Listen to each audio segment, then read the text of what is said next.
O The Last of Us Part 2 começa com uma atmosfera carregada de melancolia. Há um sentimento de que, ao encarar os erros do passado, começamos também a entender o que precisa ser feito para seguir em frente, mesmo que esse processo seja lento e doloroso. A cavalgada de volta para Jackson funciona como uma transição simbólica. Ela conecta o Joe do passado, marcado por culpa, dúvidas e amargura, com o Joe mais maduro, cuidadoso e cheio de esperança. A música que embala esse momento não tá ali por acaso.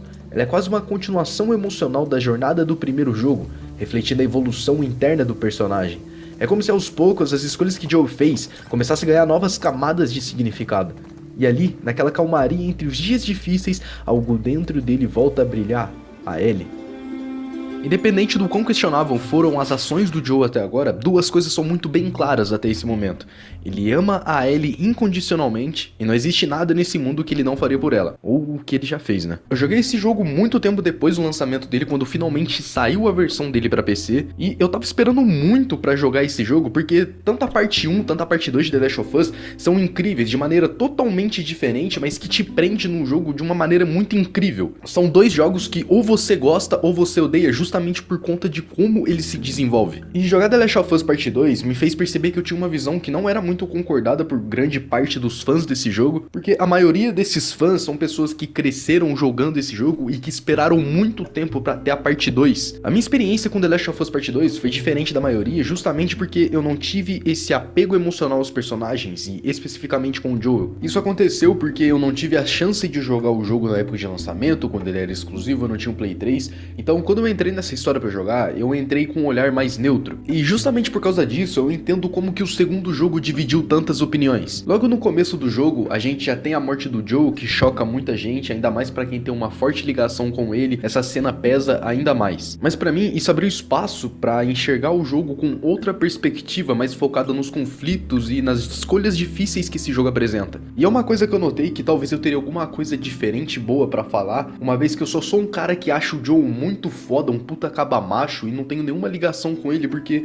o que te faz ter uma ligação e um apego é o primeiro jogo. The Last of Us Part 1, ele é muito insano, só que eu só fui jogar ele depois de muito tempo de ter lançado. E o detalhe é que eu também já tinha tomado muitos spoilers do primeiro jogo, então quando eu joguei ele foi mais pra desfrutar da gameplay, pra ver como é que era, porque são coisas totalmente diferentes você maratonar streamers jogando e você ir lá e experienciar esse jogo. São coisas totalmente diferentes, então quando eu baixei o The Last of Us Part 1, eu já sabia praticamente tudo o que ia acontecer, mas mesmo assim eu queria vivenciar isso. E o que é uma parada meio chata às vezes, porque a sua experiência de ter tomado spoiler e jogar um jogo já sabendo como é que ele vai decorrer, e assim, você só joga pra desfrutar dessa gameplay, é totalmente diferente de como você for experienciar esse jogo pela primeira vez sem saber nada. O que é uma coisa muito óbvia isso, né? Eu não sei nem por que eu falei isso, mas é uma coisa muito óbvia.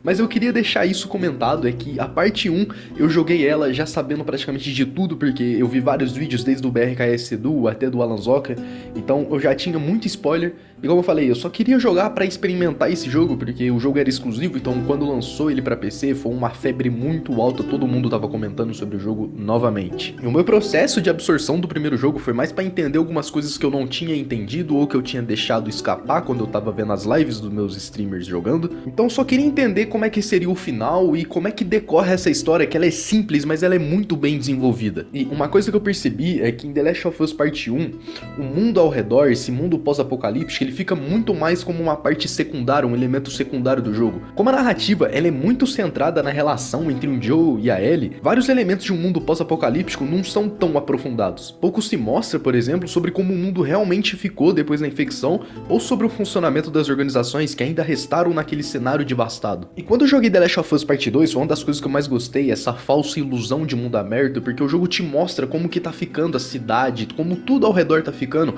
como a natureza, ela tá consumindo as coisas de pouco em pouco. Porque The Last of Us Part 2 não tem esse foco inteiro na relação do Joe com a Ellie, até porque a relação deles já tava muito fodida, e porque ele morreu também, né, logo no começo do jogo. E o jogo também não é muito sobre a relação da Ellie com o Joel, e sim essa busca incessante que a Ellie tem pela pessoa que matou o Joel. Mas além disso, ele também é muito focado no conflito que acontece em meio a tudo isso. E uma das coisas que mais me chamou a atenção em The Last of Us Part 2 foi como a narrativa ela vai muito além daquela ideia simples de figura paterna e criança força e indefesa. O jogo ele mergulha num cenário de conflito complexo, quase como uma guerra emocional, e isso enriquece demais o jogo. Esse aprofundamento em diferentes perspectivas foi o que realmente me deixou satisfeito de estar jogando esse jogo, embora eu tenha achado uma merda jogar mais da metade do jogo com a Abby.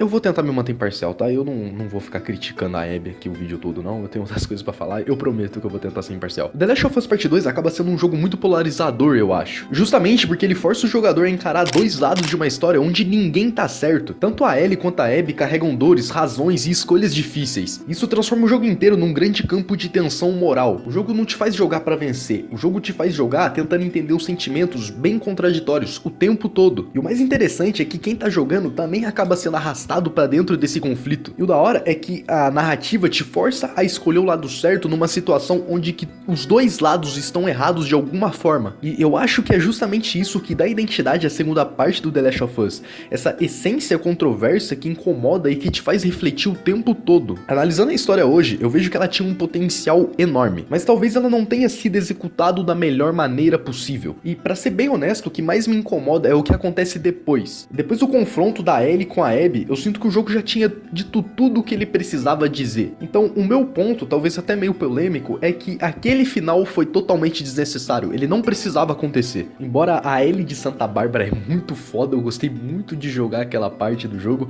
só que tem uns conflitos muito desnecessários e que não tem muito sentido ter acontecido. Eu acho que acaba enfraquecendo um pouco o impacto que o desfecho poderia ter se tivesse encerrado logo ali.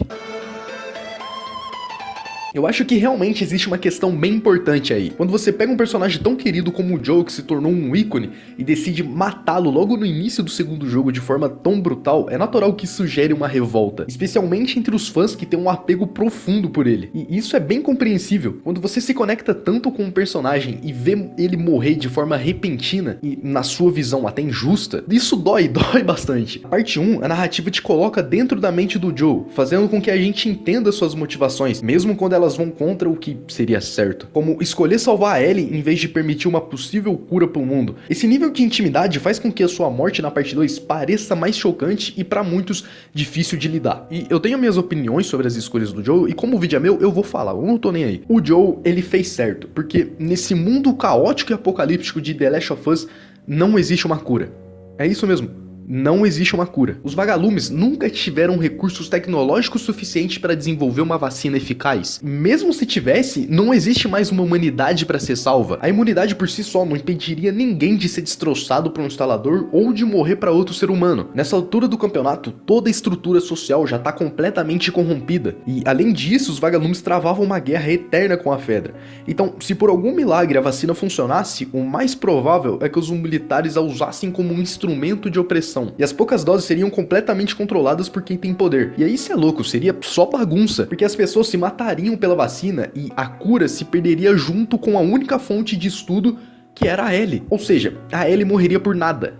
Nada. O Jerry, que é o médico, pai da Abby, ele foi um médico muito negligente. Ele sacrificou a vida de uma criança em troca de uma possibilidade de cura, rompendo qualquer código moral. Ele poderia ter ficado ali estudando até dar tempo dela ter idade suficiente para decidir se ela queria se sacrificar pela humanidade ou não. Porém, ele nem se importou com nada disso porque ele queria o título de desenvolvedor da cura. Então, eu acho que ele teve o destino que ele mereceu. E não só criticando o Jerry porque o Joel fez sua escolha de matar todo mundo que tava naquele hospital, e isso sendo certo ou errado ia gerar consequências boas ou ruins, e o final do Joel todo mundo sabe. E um dos maiores problemas da morte do Joel foi algo que eu só fui perceber com o tempo. É difícil de aceitar que o Joel Miller, o cara mais experiente, bruto, alguém que sobreviveu a tudo durante anos num mundo tão fodido, tenha sido capturado de forma tão fácil, tá ligado? Não parece muito condizente com o personagem que nós conhecemos. Claro que dá pra debater muito sobre justiça ou não, se ele merecia ser capturado ou não, também se fazia sentido ele ser pego naquele momento ou não. Tem muitos ângulos possíveis. Mas o ponto principal é o seguinte: quando você decide matar o personagem mais amado da franquia e faz disso um momento chave, você precisa garantir que essa cena seja absolutamente impecável. Não pode ter nenhum furo no roteiro. E foi o que aconteceu. Muita gente dropou nas primeiras horas do game e demorou um tempo considerável para aceitar que o personagem querido delas tinha morrido e que tinha muito jogo pela frente. E pra mim, The Last of Us Part 2 é uma experiência muito marcante, cheio de altos e baixos.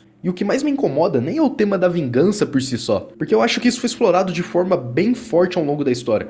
O problema real pra mim começa depois do confronto final entre a Ellie e a Abby. Tipo, o conflito já tava resolvido, só que eles forçaram ainda mais. A essa altura, a Ellie já tinha feito tudo que podia. Ela matou a maioria das pessoas envolvidas na morte do Joe, menos a Abby. E quando as duas finalmente se enfrentam, a Abby dá um couro na Ellie, e isso é até engraçado, porque nesse momento você joga com a Abby, e é estranho, é um pouco desconfortável você tá batendo na personagem principal do jogo. Faz sentido no que o jogo tá querendo construir. Só que aí, ao invés de encerrar, o jogo continua. Mostra a Ellie tentando viver uma vida tranquila com a Dina num lugar isolado, até que ela resolve voltar atrás. Um pouco pela influência do Tommy, por assim dizer, e que eu acho o Tommy um personagem muito foda, com um potencial enorme e que foi muito pouco explorado no jogo. E aí que tudo começa a parecer desnecessário. Tipo, ela já perdeu, ela já sofreu tudo o que tinha que sofrer, ela já teve todas as chances de seguir em frente, mas o jogo força mais uma volta, mais uma perseguição e mais uma missão. E o pior, eles colocam a Abby numa situação completamente aleatória, presa por um novo grupo num lugar que parece desconectado do resto do mundo. A Ellie invade tudo isso só pra tentar matar ela e no fim ela desiste. E apesar de tudo, eu acho que a jornada da Ellie até Seattle, ela é perfeita, ela é muito bem feita. Ela é intensa e tem personagens com conflitos reais. Eu gosto da simplicidade da história do primeiro jogo, mas eu também admiro como o segundo jogo é bem mais caótico, mais complexo e mais humano. Inclusive, dando uma afastada desse assunto que eu já vou voltar a comentar, eu queria que o Tommy tivesse mais destaque na gameplay. O Tommy, ele é um personagem muito mal utilizado, ele tem um potencial enorme e eu acho que ele foi muito mal aproveitado, e se por algum motivo tivesse uma parte 3,